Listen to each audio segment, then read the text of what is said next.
Le cœur au sud. Alexis Thiebaud, Claire Sergent sur Sud Radio Plus. Dans un instant donc, gros plan sur la cigarette électronique. Auparavant, comme tous les lundis, on accueille Fred Hafner dans ce studio. Bonjour Fred. Bonjour Alexis, bonjour Claire. Bonjour Fred. Et aujourd'hui, les sites d'avis de voyageurs. Les sites d'avis de voyageurs, oui, il y en a beaucoup, ça se multiplie, on s'en sert souvent. Je vais vous proposer aujourd'hui, je vais vous donner même 5 conseils pour bien les utiliser.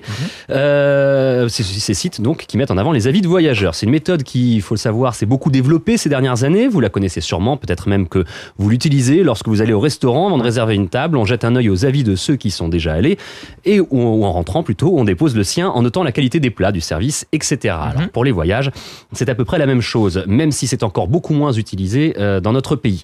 Vous pouvez noter vous-même ou lire les commentaires des autres sur la plupart des sites de réservation d'hôtels et de séjours comme Booking, Vénéré, Expedia et les autres.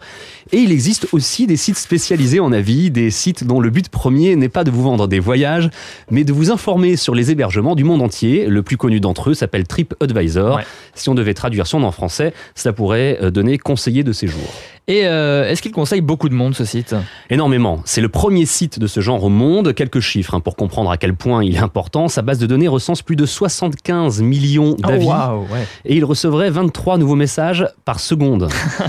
C'est pas par minute, par seconde. Quand on sait que désormais 2 voyages sur 3 sont réservés en ligne, on comprend vite l'utilité d'un tel site. Mais attention, il faut savoir s'en servir efficacement, c'est comme tout, si on veut éviter de se perdre ou d'être mal informé, c'est là que le risque guette. Lorsque vous tapez le nom d'un hôtel, d'une maison d'hôte, d'un bed and breakfast, vous atterrissez sur sa fiche, généralement très complète, il faut regarder partout, en haut, à gauche, à droite, bref. Je vais vous aider à décrypter les informations qui vous sont proposées. Alors moi j'y suis allé et c'est vrai que ce qu'on voit en premier, ce sont les photos. Ce sont les photos et c'est vrai que c'est bien utile, ça donne envie généralement, mais il faut commencer dès cette étape à être vigilant. Regardez bien toutes les photos et surtout lisez les légendes pour savoir si ce sont les photos envoyées par le propriétaire ou par des vacanciers. Oui. Parce que là ça change tout. Les premières sont en théorie flatteuses, c'est normal, l'hôtelier veut vous donner envie d'aller chez lui. Les secondes, celles des touristes, reflètent mieux la réalité. Pensez cependant à lire l'avis qui va avec la photo.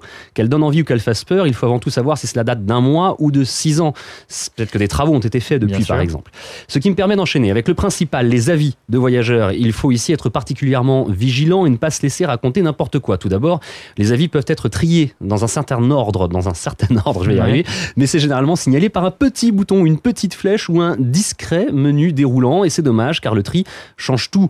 Si vous lisez les commentaires par note, les meilleurs ou les pires en premier, vous perdrez toute l'objectivité dont vous avez besoin. Si vous lisez ceux en français en premier, parce que vous ne parlez pas les autres langues, vous aurez sur certaines destinations notamment une vision tronquée de ce que pensent ceux qui sont allés avant vous. D'accord, mais si je parle pas toutes les langues, ça me sert à rien d'afficher tous les commentaires quand même. Eh bien si, ça vous sert, car sur TripAdvisor, comme sur la plupart de ces challengers, un traducteur automatique vous permet de lire tous les avis dans la langue de votre choix. Très bien. Alors la traduction n'est pas parfaite, mais on arrive à saisir le sens, et l'essentiel. Aussi quand même, parce que s'il y en a beaucoup à lire... on n'est pas obligé de tout lire, justement, on va y venir.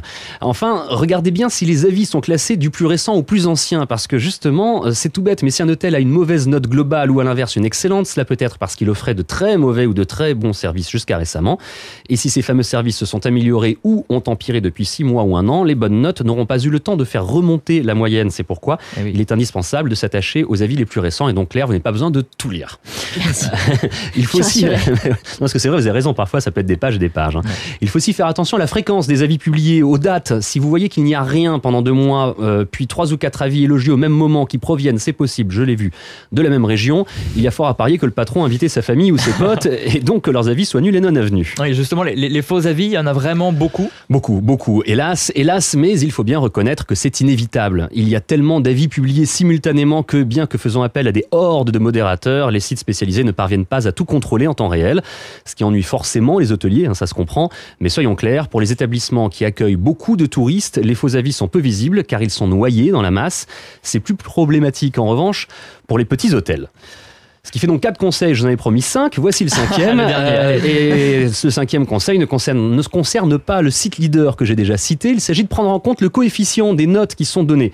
Idéalement, il faut, comme sur TripAdvisor, que chaque élément jugé ait la même valeur dans le calcul de la note globale, mais ce n'est pas toujours le cas. Le site La Fourchette, qui est une des réussites du genre, est spécialisé lui dans les restaurants. Surtout en termes de réduction, en fait, c'est sympa. Très utile. Mais là, il faut faire attention à la note sur ce site, mais sur d'autres. Je ne veux pas leur jeter la pierre, parce qu'encore une fois, c'est un excellent site, mais il n'accorde pas la même importance importance aux notes de service, à la qualité des plats et aux autres critères qu'il met en avant. Résultat, un resto qui propose une excellente cuisine, mais un service exécrable et des tarifs excessifs sera très bien noté au final. Voilà, j'espère qu'avec ces quelques conseils, vous pourrez préparer votre prochain voyage, votre prochain week-end au mieux. Merci beaucoup, Merci. Fred. Et à la semaine prochaine, Frédéric Hafner, tous les lundis sur Sud Radio+.